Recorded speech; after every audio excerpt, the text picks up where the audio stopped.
Well, hello everyone, and welcome back to another interview here at ESC United. We are super excited to be continuing our Melodi Grand Prix interviews, and this time I am here with semifinal 3 participant and returnee to Melodi Grand Prix, Atle Pettersen. How are you doing today?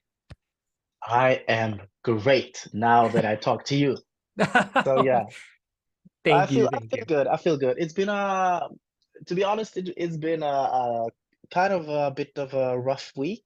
I woke up like with 39 in a fever on Monday. That's Ooh. what happens when you have a kid in kindergarten. So like they bring home every kind of stuff. So, but I'm feeling better. I'm getting there, and I'm not worried about Saturday. So this is gonna be good. Good. Well, yeah, and you are in an interesting situation since I know the artist announcement was back on January 5th. And here we are, almost at the end of January when your semifinal is going to take place.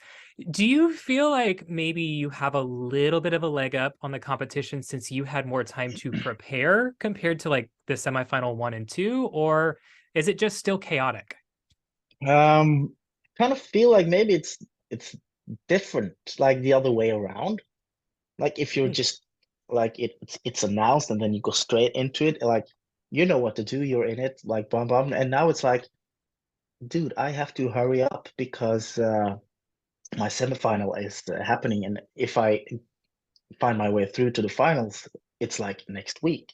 I have no time to prepare for the final. I have no time to like try to engage people, like to create like a buzz or whatever. Like, so I don't know. Um, but it's gotta be fun anyway. Yeah. So it sounds like there's kind of like pros and cons, I suppose, to being in the third semifinal. Absolutely. Like, I think the pros is that you have like time to build up with the tease and to build some tension. But then again, you like your song it isn't out there in like 14 days before the finals. It's all you have no time to like start to like work the song in there. So if you're in the first semifinal and you go through, you have like 3 weeks to try to put your song up there on the chart. So yeah, I don't know, but I understand that NRK they want to have a weekly buzz, weekly new songs. Mhm. It's better for them. So yeah, but we'll see. Yeah. Well, and also I wanted to ask you, since last time you participated, I guess you had a very different experience. You were an auto qualifier who moved straight through to the Yeah. final. And this time here you are going through that semifinal qualification. Do you feel like maybe you're getting, I guess, the grand experience of Melody Grand Prix this time? Is it more stressful for you than last time? I've when I talk about this, I like people ask me like why do you want to join again? And it's because I didn't get the real experience the last time.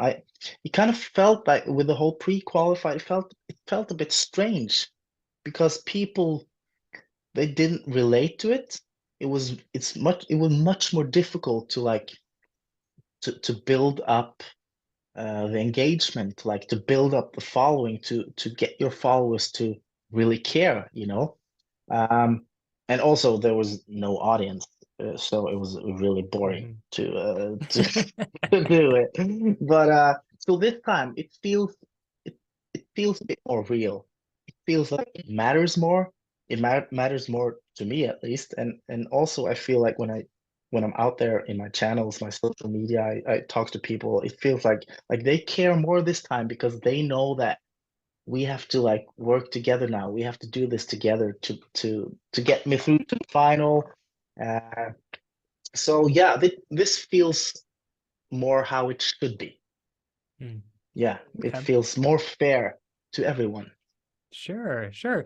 Well, I don't want to just ask you questions about Melody Grand Prix. I mean, I know that is why we're here, but Yeah, yeah, I yeah. think one of the greatest things about these interviews is we can also assist you in that process and help our readers get to know who you are and things Hmm. like that. So I'm going to do a couple of rapid fire questions for you. Let's do Um, it. My favorite one that I just came up with this week that I want to ask you, if you were given the opportunity to collaborate with any Eurovision artist of your choice, who are you going to collaborate with and why? Loreen. Uh, because she, first of all, she performed and wrote maybe the best pop song in the entire world with Euphoria. I mean, that's my opinion. Like you could take that song, just put it in a new production, and it would still win today. You know, there's nothing, it's still fresh, that melody. Um, and I think she's cool. She's kind of has this mystique thing going on, and her voice is just amazing. So yeah, I think that would be really cool. Fair enough. If I was a singer-songwriter, I probably would choose Loreen too. So that's probably a Yeah, pretty solid she's a answer. she's a true legend Yes, in yes. Eurovision. Yeah. All right. So my other question, if you were given the opportunity to do a one night only concert anywhere in the world that you wanted to do it, where would you choose to perform? Where you live. You want to come to America? Yeah, I don't know, man. Yeah, I would love to perform in America, but anywhere, maybe like the top of the Eiffel Tower in Paris. That would be Hmm. cool. Like Yeah. just some kind of place like that. That's just like, yeah, that would be cool. Okay. Yeah, I mean, we have seen that. I remember 2020, Tom Lieb did a promotional video of his performance before the contest got canceled. So I Yeah, guess you could be the second artist to do that. yeah, Well, something like that. perhaps we need to call up France too and see if we can coordinate something like that. Sounds like a plan. All right. So, I know this year your song is a little different from the song that you submitted in Melody Grand Prix 2020. It's a little bit more, I would say, of a mid-tempo ballad versus a just general kind of pop song. Yeah. So, what made you decide to kind of take a little bit of a musical pivot for your approach this year? The funny thing is that when I participated last time, they kind of called me like, okay, we want you on the show. Do you want to join? And I was like, yeah, cool. Yeah, I would love to do that. I've been wanting to like do that my whole life, but I just needed to be like the right timing, and it felt so last time. And then we started to find the song. Hmm. And when you do it in that order, you kind of make up all these rules in your head of how this song should be and what parts it needs to have to be like a successful song in MGP or Eurovision. And uh, as I was very happy about it, but it became too much constructed in a way. I'm not sure that the right word, but Hmm. it it didn't connect with the audience because they felt like we've tried to create something for this show. And this time I just wrote a song about something I really care about. Um, and I wrote my emotions down on a piece of paper and put melody to it. And I was like, I love this song. What should I do about it? I'm for sure going to release it, but I'm so happy about this song. So when I release it, I want to make sure that uh, as many people as possible uh, will notice it. Hmm. So I sat down on my computer. I entered gmail.com and new write new email, and I sent this song to NRK and to Stig, and I was like, please take this one into consideration. I would love to join again with this. And I was lucky enough to be chosen. So it kind of feels more real this time. It feels like something that is in a way it's more me. I know Hmm. that people a lot of times they care about, like the package or yeah, I know, but this package isn't right for you. You should do more like I don't know. I wrote this song. I love this song. Yeah. I care about what I say in this song, and it felt right for the song to like do this production. Um, it would be also wrong to try to force this song into something else. So Mm. yeah, I'm really happy about it this time. Awesome. Well, in speaking specifically about kind of what you just said, I think it is important.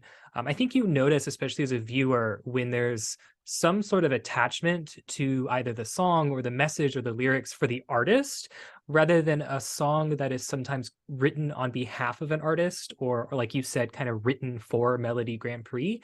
Yeah. Because sometimes it can come off as just a little kind of paint by numbers, is what we call it in America, of okay, it needs to have a nice bass line, it needs to have a good beat, it needs to have pyro, it needs, and you kind of Yeah. get this And chaotic everybody's like, song. yeah, yeah, yeah. And when you ask people like, so what is the song about? They're like, stuff. So like, okay, I gotcha. I gotcha. Yeah. So, and that was my experience the last time that I didn't have a good answer. When people say, what is the song about? I was like, well, it's cool words and I think it's cool, stand up for yourself maybe. There's always a safe place to go. Hmm. Um, but this time it feels really nice to actually have a real answer for that question. Yeah. Uh, it's personal. It's about my daughter. It's about my fears. It's about my fears of not being good enough as a dad or as a friend or whatever. It's about my fears of how her life is going to be like. Is she going to be okay? Uh, you know, all those emotions. So Yeah. it feels good. Yeah, well, awesome. Well, and speaking specifically, I guess, on behalf of the performance, now I don't always like asking, like, tell us all about your performance. What are you going to do? But if you were going to drop a one-word teaser on hmm what our listeners should expect from you on Saturday, what word would you use? Oh, that's a tough one. Like one Hmm. word, real. Real. Okay. Yeah, it doesn't say anything actually when I think about it. No, but it's gonna be clean, clean. Okay. Okay. So, but also, there's way too many words now. But also, like classy in a way. Okay. So it sounds like it's going to be kind of an opposite to your last staging, which was very big and it Yeah, was a big production, and this might be slightly more smaller scale and intimate. space, which is not small, but it's big. But yeah, it's definitely something else. Also because the story of the song is something else, and Mhm. my focus this time is that I want the performance to be about the song. I don't want the performance to be about, oh, that was this cool special effect. Um, because I want to tell a story and I want to share my emotions. And hopefully, uh, when you hear it and see it, you will feel something. Mhm. So it's gonna be, clean, real, naked. I'm not gonna be naked. I'm not saying that, but but speaking in pictures, but Musically, in yes. musically, and because that feels like the right thing to do this time. Okay. All right. So our viewers certainly have something to look forward to on the Saturday performance. Oh yes, absolutely, All absolutely. But right. also, I think it's gonna be because I want it to be like there's gonna be only me on stage. No, Mm. no extra, no people like blowing flames or sword people. No circus, just Yeah. me singing this song and kind of telling this story. And of course, the lighting is the key here to make Mhm. that interesting. But we have some ideas I think will be nice. Okay. All right. Well, as we look forward into the future, so obviously we'll know your fate on Saturday as to if you're moving forward to the final. But your career as an artist continues past February 4th. So is there anything, any projects, music, collaborations, anything that our fans should be on the watch for? I have a lot of new music. I have two songs that actually they're done. They're just waiting for the. I haven't set a release date. Okay. Because that kind of depends, on the outcome here. But I have some new music that's lined up. So this year I just want to focus a bit more on my own music. I've been doing a lot of, musicals and shows and TV and all that kind of stuff. But it feels like this year it's a year for my music, and then we'll just see how it goes. Probably I'll probably do some shows, like there's always some stuff to do.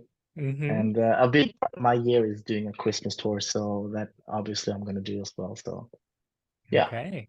So and definitely everyone watching should make sure that they're tuned in to your YouTube, social media, yeah, Spotify, so they know when those songs come out, when they come out. absolutely. So All yeah, right. so music is in focus, and I've been doing a lot more music in my social media lately, and have a I've had a very good response on that, so that motivates me a lot. So that's great. Awesome. All right. So my final question for you, Atle. If you were going to give a final message to the viewers at ESC United, what would you Mm. say? Vote for me. No, I would say like first of all, I'm really happy that you care, like because that's what really matters to us artists. I've been doing a lot of things. I've been doing this for a long time, and what always makes me the most happy is when people care. And that's why it's so much fun to be back at the MGP because there's so many people that cares. They actually listen to the songs. They want to hear about how we made it, what it's about. So I Mhm. just want to thank everybody for caring. Awesome. That's a great message for us to end on. So, as a reminder to everyone who's watching, if for somehow you didn't know already, semifinal 3 is going to air at 20, well, actually, it's 1950 CET on Saturday. So, make Yeah, sure that you tune in, make sure that you support any artist, any of the 7 that are participating on that day. And then also make sure that you tune in for the final on February 4th. And we'll be crossing our fingers and our toes to hopefully see a positive result for you, Atle, into the final. Maybe we'll see. A hopefully. I'll do my reminder best. that's all you can do. And a reminder for those watching as well, make sure that down below you hit that subscribe button, the notification bell, the like. That's going to help us out even more because we also have a couple of other interviews that are going to pop up here in the coming weeks. So you don't want to miss those. Promise they're going to be really, really great. But until then, and until the semifinal on Saturday, Atle, we're going to end this with a great old goodbye. Bye bye.